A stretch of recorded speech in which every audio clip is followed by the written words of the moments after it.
নম্বর হাদিস। আম্মা জান আয়েশা একটা হৃদয় বিদারক হাদিস বর্ণনা করছেন আম্মা জান আয়েশা। তিনি বলেন, জাআতনি মিসকিনা, আম্মা জান আয়েশা বলেন, ঘরের কাজে আমি ব্যস্ত, একজন মা, দরিদ্র মা, কয়েকদিন যাবত মায়ের পেটে খাবার নাই, একটা দরিদ্র মহিলা আমার কাছে আসছে।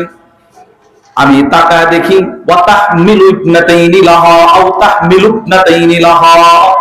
তার ডান কোলে একটা কন্যা সন্তান, বাম কোলে একটা কন্যা সন্তান। এর মানে ওই দরিদ্র মহিলাটার দুইটা কোলে দুইটা কন্যা সন্তান।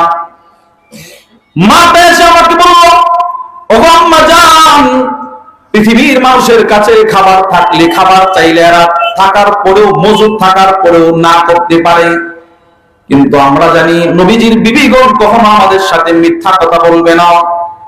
আপনার কাছে যদি কোনো খাবার থাকে আমাকে একটু খাবার দেন, আমার পেটে খাবার নাই মানে আমার বুকে দুধ নাই, আর আমার বুকে দুধ নাই মানে আমার দুইটা কন্যা সন্তানেরও খাবার নাই। তাকায় দেখেন আমার কোলের দুটো কন্যা সন্তান চোখের পানি ছেড়ে ছেড়ে কাঁদতেছে, আমার পেটে খাবার নাই, যদি আপনার কাছে কোনো খাবার থাকে অনুগ্রহ করে আমাকে দিয়ে দেন। আম্মা জান আয়েশা বলেন, আমি ওই মহিলাটাকে 3টা খেজুর দিয়ে দিলাম। নবীজির ঘরেও যে সব সময় খাবার থাকতো বিষয়টা এমন নয়। আম্মা জান আয়েশা বলেন, এক চাঁদ দেখেছি, আরেক চাঁদ দেখেছি, আরেক চাঁদ দেখেছি, কয়েক মাস চলে গেছে নবীজির ঘরের চুলায় আগুন জ্বলে না, নবীজির ঘরেও খাবার থাকতো না। যার বাস্তব প্রমাণ বুখারীর এক হাদিস সাক্ষী।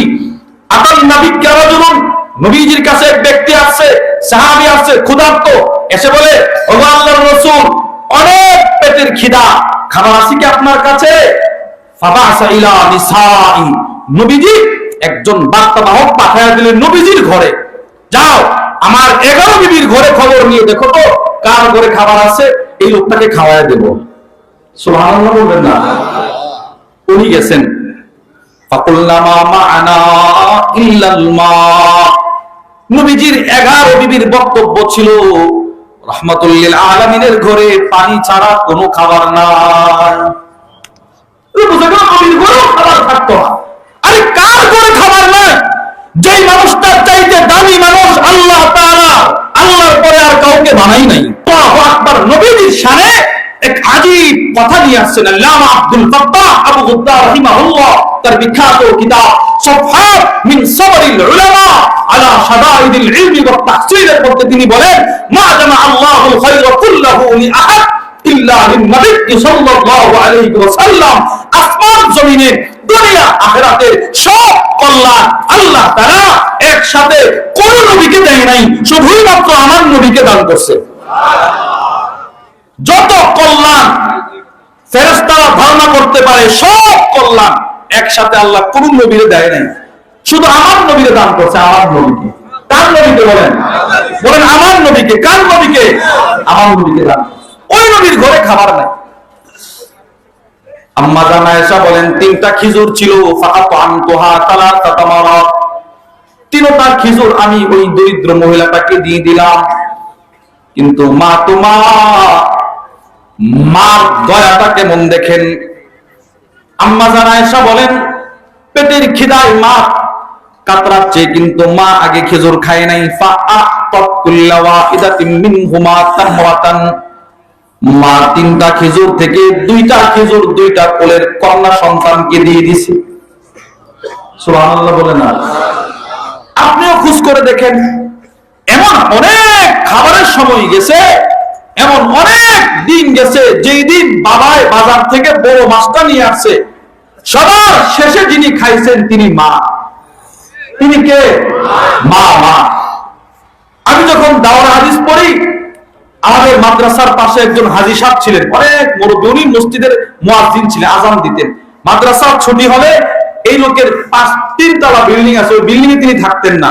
উনি ছোট্ট একটা জায়নামাজ নিয়ে, একটা বালিশ নিয়ে আইসা মাদ্রাসার বারান্দায় মাদ্রাসাকে পাহারাদারি দেওয়ার জন্য ঘুমায় থাকতেন। উনি একদিন, উনি প্রায় সময় আমাদের কাছে যাইতেন, ও বাসায় ওনার ভালো লাগতো না, ছাত্রদের সাথে একটু কথা বলতেন। উনি একদিন বলে, আমাকে বলে ইসব, আমাকে ইসব বলতো, ইসব ইসব। আমি চট্টগ্রামে চাকরি করতাম, আমার বাবা একটা শোল মাছ কিনে নিয়ে আসছিল, আমার মা শুধু আমাকে খাওয়ানোর জন্য 16 দিন যাবত এই শোল মাছটা একটা বড় ডেগের মধ্যে জ্যান্ত রেখেছিল, জীবিত রাখছিল। আমি আসছি, আমার মা বলে তোর বাপ একটা বড় মাছ নিয়ে আসছিল, তোকে খাওয়ানোর জন্য আমি এতদিন পর্যন্ত রেখে দিয়েছি। এই হাজী সাহেব গত বছর মারা গেছেন, হাজী বাচ্চুমিয়া সাহেব, আল্লাহ ওনার কবরটাকে জান্নাতের টুকরা আরাম বানিয়ে দেন। তো মা হয় না, নিজে পড়ে আগে সন্তান, দুটা কন্যা সন্তানকে 2টা খেজুর দিয়ে দিছে, এরা খেজুরটা খায় ফেলছে। আম্মা জান আয়েশা বলেন ওয়ারাফাত ইলা ফিহা তামরাতান লিতাকুলাহা, এবার মা নিজের খেজুরটা খাওয়ার জন্য ফিহা নিজের মুখের দিকে উঠাইছে, যেই মাত্র মুখের দিকে উঠাইছে ফাস্তাতাআতহা ইবনাতাহা, 2 কোলের 2টা কন্যা সন্তান তাদের খেজুর গুলো খেয়ে শেষ করে একসাথে মার খেজুরটা চেয়ে বসে, মা এই খেজুরটাও দিয়ে দাও। আম্মা জান আয়েশা বলেন আমি ঘরের দরজায় দাঁড়ায় দাঁড়ায় পুরোটা ঘটনা দেখতেছি। 2টা কন্যা সন্তান যেই মাত্র মায়ের কাছে চেয়ে বসছি, মা তোমা মা ফাশাক্কাতিত তামার আল্লাতী কানাত তুরিদু আন তাকুলাহা, যে খেজুরটা মা খাইতে চাইছিল ওই খেজুরটা মা 2 ভাগে বিভক্ত করে 2টা মেয়েকে খাওয়ায় দিয়েছে। এর মানে মা খেজুর খাই নাই, 2 মেয়ের বন্টনে 1.5 করে খেজুর পড়ে গেল।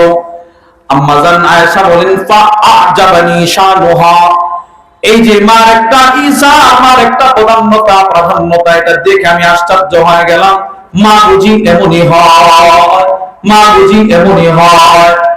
এবার আম্মা জান আয়েশা বলেন আমার ঘরে আর কোনো খাবার নাই। মহিলাটা তার 2টা কন্যা সন্তানকে কুলে করে চলে যায়। পার্থক্য, 2টা কন্যা সন্তানের চোখে আর পানি নাই, এরা হাসতেছে, পেট ভরে গেছে।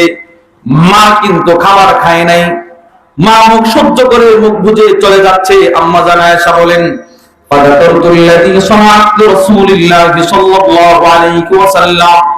রাতে যখন আল্লাহ রাসূল আমাদের ঘরে আসলেন, আল্লাহ নবীর কাছে গিয়ে বললাম ও আল্লাহ নবী, একজন মা, অসহায় দরিদ্র মা, পেটের খিদে নিয়ে 2টা কন্যা সন্তান নিয়ে আসছিল, পুরোটা ঘটনা আমি বললাম নবীকে। আল্লাহ রাসূল বলেন আয়েশা গো, যদি ওই মহিলাটার সাথে তোমার সাক্ষাৎ হয় তাকে খুশখবরি শুনিয়ে দিবে, ইন্নাল্লাহা ক্বাদ আওজাবা লাহা বিহাল জান্নাহ, তাকে যে 2টা কন্যা সন্তান দিয়ে মুসিবতে ফেলা হয়েছে এর বিনিময়ে আল্লাহ তাআলা তার জন্য জান্নাত বরাদ্দ করে ফেলেছে। 2টা কন্যা সন্তানের মুসিবতের উপরে ধৈর্য ধারণ করেছে। কত মুসিবত মা সহ্য করেছে, কত মুসিবত বাবাই সহ্য করেছে, হিসাব নাই, হিসাব